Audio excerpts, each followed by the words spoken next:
Welcome into OutKick the show. I am your fearless leader, Clay Travis. Excited to have Dr. Ben Carson with me here, who is in Nashville for a short trip. Wanted to stop by.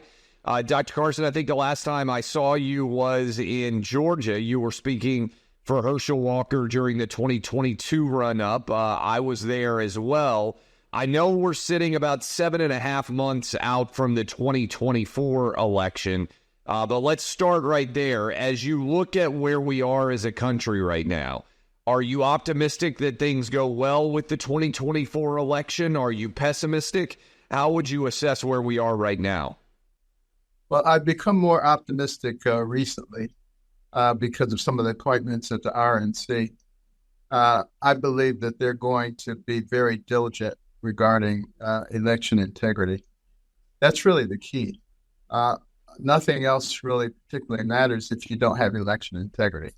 If you let people make last-minute changes, unauthorized changes, all of a sudden you're saying signatures don't have to match, addresses don't have to be the same, 100 or 1,000 different ballots can come from the same address, all this kind of stuff. You'll never win under those circumstances. You have to be really diligent about that.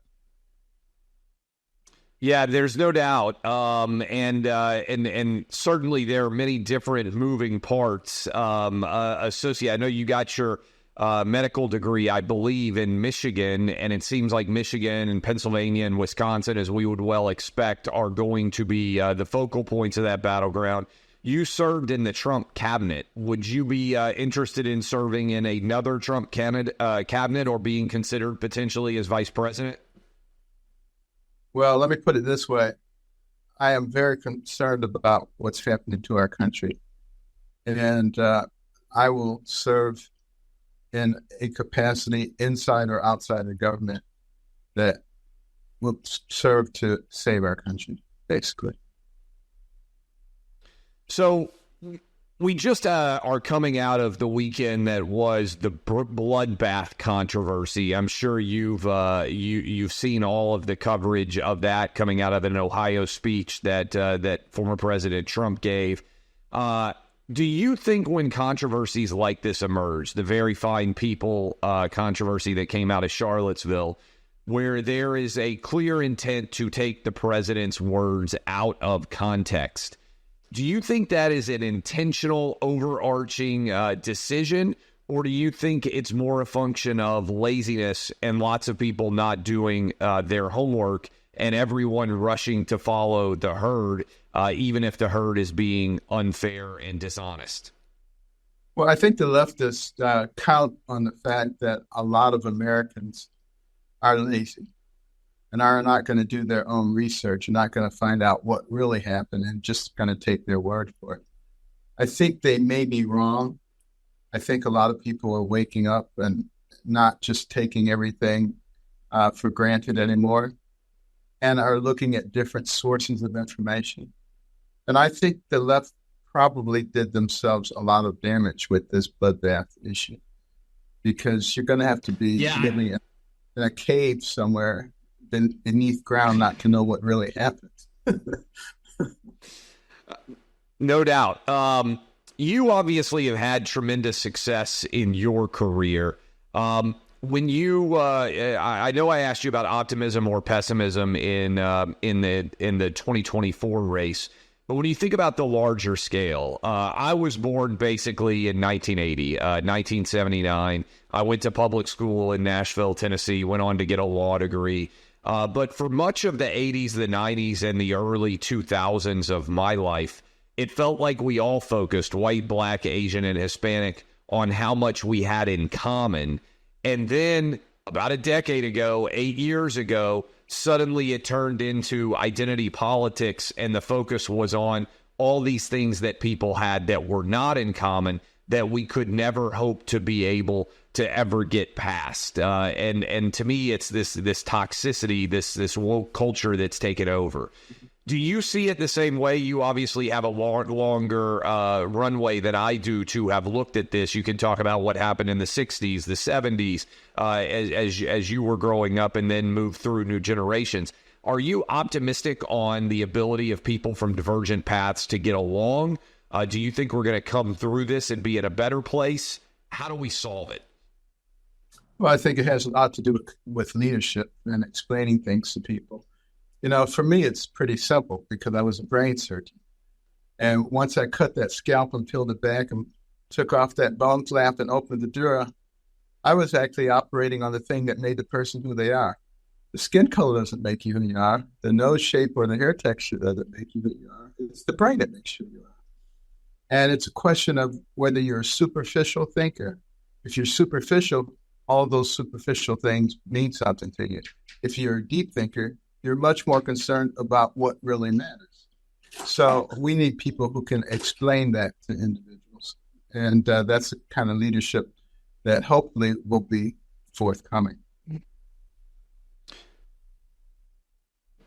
When we look at the context here, it seems to me that the data reflects, we'll see whether it ends up being true, that Hispanic, Black, and Asian voters are moving towards the Republican Party, maybe more so than has ever happened in generations. Why do you think that is? Because I think that the left, the Democratic Party, which is very different than it was when I was growing up. I grew up as a Democrat. This party doesn't even begin to resemble what the traditional Democratic Party is. But I think a lot of people are actually starting to analyze and see that a party that is pushing some of these ridiculous social issues does not represent them.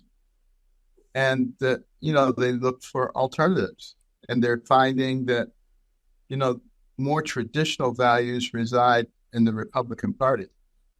They also, I think, many of them like Donald Trump, mainly because you don't have to wonder about what he's thinking. You know what he's thinking immediately. Yeah. He's very transparent. And you don't have to be sort of sitting there and analyzing, well, what did he mean by this and what did he mean by that? I think that's very attractive to a lot of people. What's intriguing to me is in 2008, if you go back and look at Obama's campaign, he really ran on American exceptionalism. 1980, Ronald Reagan was the same campaign. 1992, Bill Clinton, that America is a shining city on a hill. That's changed a lot if you compare, say, what Obama ran on in 2008 with what Hillary ran on in 2016 and what Joe Biden ran on in 2020. Right. Why do you think that is? Why do you think they've changed? Obama 2008, and I'm curious if you would agree with me, would almost be a Republican campaign now in many respects, the way he talked to America in that race. Well, there's no question that they veered much further to the left even than Obama was, and he was pretty far to the left, quite frankly. But I think there's a tendency for the left to want to emphasize victimhood and the fact that if you're not doing well, it's somebody else's fault. The Republicans or the conservatives believe in America and in America where you create your own destiny. It was really the thing that made us stand out in the beginning. The Europeans thought we were crazy. You can't run a country like that based on the people. You have to have an overarching ruler and rulership of the people that can't govern themselves.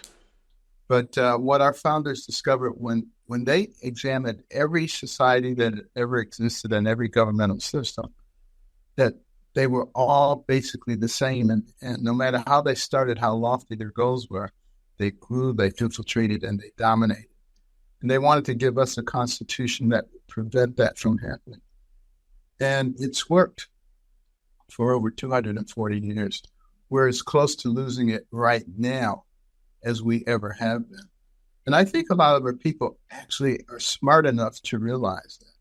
They realize what's going on now with the persecution of Donald Trump, prosecution and persecution, in order to remove him as a valid choice for president, is going to be the end of our country as a free country, as a democratic republic.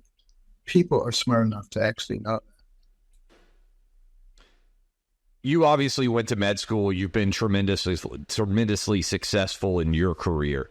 When you see that the way med schools are educating students today, are you troubled by the method in which we're basically creating? I'll give you an example.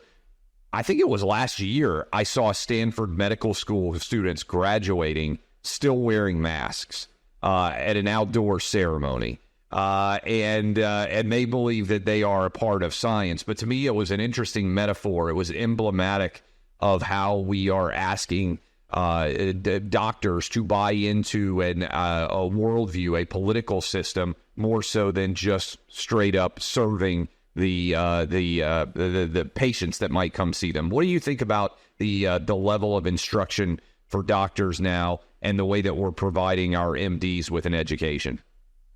Well, I'm glad that more of the medical schools are starting to talk about it now, rather than just blindly following like sheeple. I was very disappointed by the initial reactions of the medical community in general, for instance, to the COVID situation, because they know better. They know about natural immunity and that it isn't just a 3-week phenomenon or that it doesn't exist at all. And yet they went along with the narratives that were being put out by our public health facilities. They know that children are almost not affected by this at all. They have a 0.25% risk of death or serious injury from COVID. And yet they're pushing the vaccines on them, not knowing what the long-term effects of spike proteins are going to be on the body. You know, that's not science. That's propaganda. That's ideology. And I'm afraid that it's been very damaging. And also, DEI, I think very damaging in medical schools.